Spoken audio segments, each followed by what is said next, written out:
actually in the screen? Yep, the red bullseye middle. And it's recording. Don't worry. Come on. But you're not smiling. Oh, I'm not ready to shoot yet.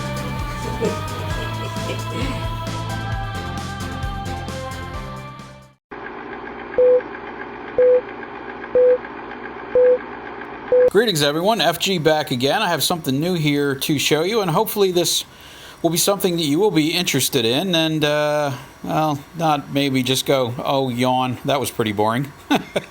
Well, then again, maybe you will, I don't know.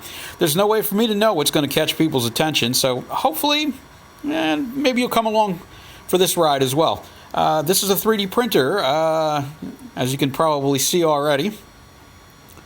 This is a Creality Ender 3 Pro, and I've already made a few modifications to it.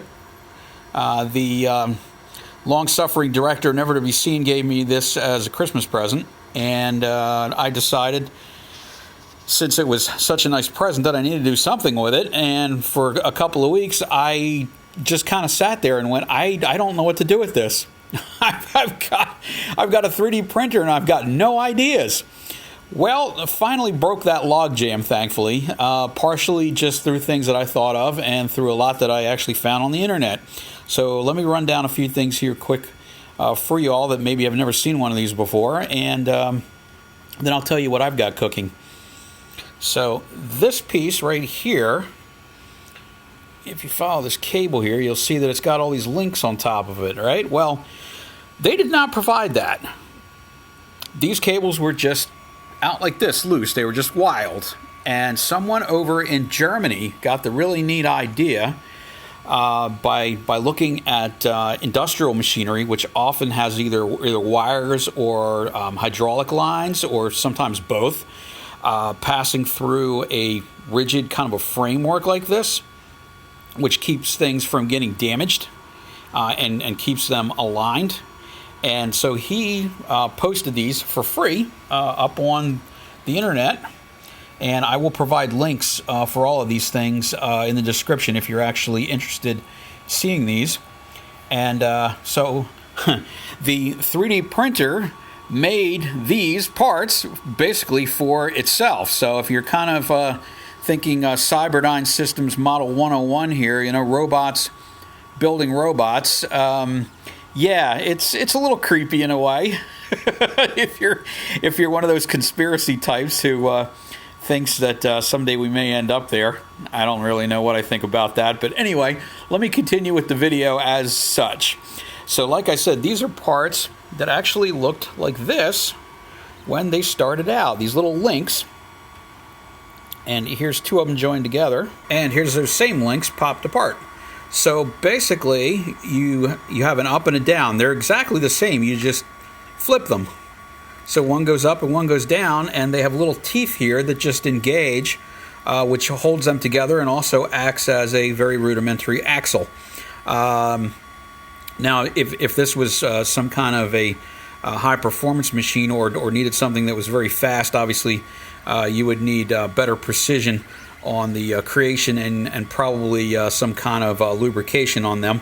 But since this is very slow and doesn't move a whole lot, it doesn't really require anything like that. So these just snap together, and there it is. So let me give you a quick rotary view here. Come all the way around. And here's over to the front.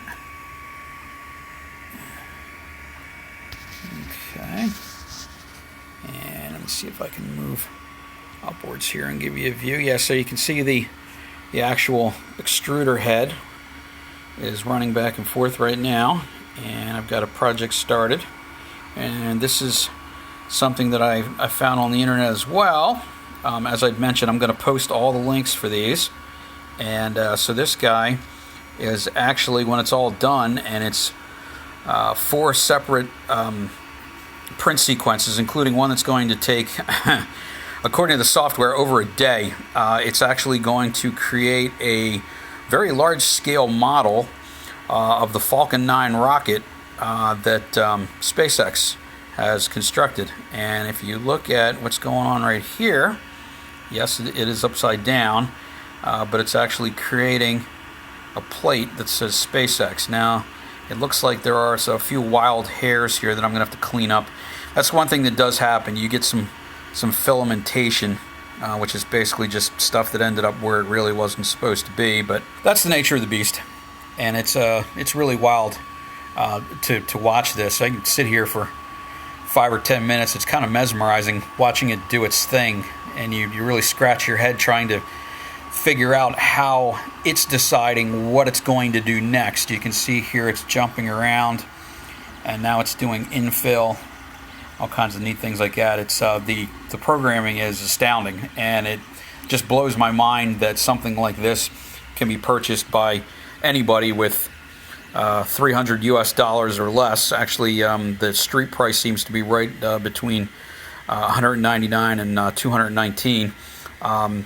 My wife is a very excellent shopper, and she got it for quite a bit less than that, but I'm not going to disgust everybody by letting you know how much of a discount she actually got. Like I said, she's a good shopper. Anyhow, so I'm going to zoom over here to the control panel. Hopefully we're not getting too much glare, I hope. Let me see if I can move this light. You might be able to see, hopefully, a little better.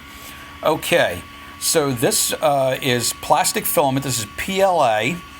And this plastic filament is actually made, believe it or not, from cornstarch. So it is a completely renewable material, does not require any petrochemicals, so we're not dependent on any foreign oil producing this, which is really good. And so this is what it's doing. So those readings that you're seeing there, the 255 with the little picture that looks like a rocket cone is the extruder, and the one next to it is the bed that the plastic actually lays down on, and both of those are heated. All these readings are in centigrade, so 255 is like 470, something like that, Fahrenheit. So anyway, when you're going to get over to the next video that I will be posting 2 weeks after this one arrives, and here's some of the spare parts. Didn't end up using all of them. Let me just move. Hopefully I can get a hold of this without bouncing the camera too badly. I'm going to give you a fast preview of something else that I made. And here is that. And this actually is the first thing that I created with this printer. And this is actually a piece for the truck. And like I said, when that video drops, I believe I have it scheduled for, I think it's middle of February now. You'll be able to see the explanation and the installation of what this guy is. This one here I created entirely myself, 100%. But as I mentioned earlier, these pieces here came from a guy over in Germany. It was quite clever and quite creative, and I give him props for that. I do not know him personally, so he's not endorsing my channel or anything like that.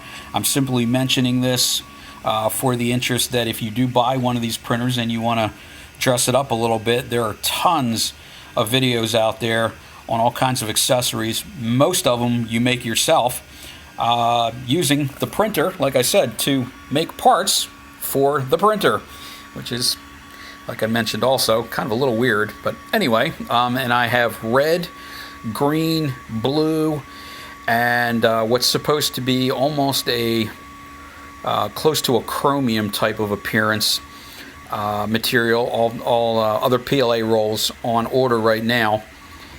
So I'm going to be playing with those as well, and I'll post some more videos with results as those things progress. But yeah, this is a lot of fun, and it gives you the ability to create things that like I said, you may or may not have ever thought of, and even if you had it in your head, to take it somewhere and have someone make it out of aluminum or whatever it would be, would probably in many cases be completely cost prohibitive, simply because of labor charges. So a lot of companies now are using this for fast prototyping, and actually some companies are using these in production. I understand that there are jets out there now that their compressor blades are actually 3D printed. Yeah, certainly not on one of these, obviously. But yeah, it's actually progressed that far on the industrial scale, which just blows my mind. So anyway, without further ado, I'm going to end this video. And like I said, look for the one that drops 2 weeks after you see this one.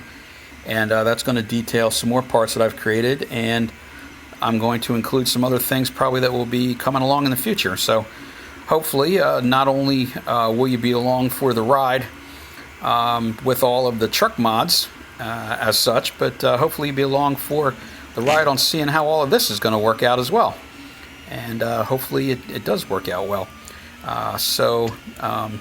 Without further ado, until next time, see you later, and get her out and get her muddy. That big world is still waiting.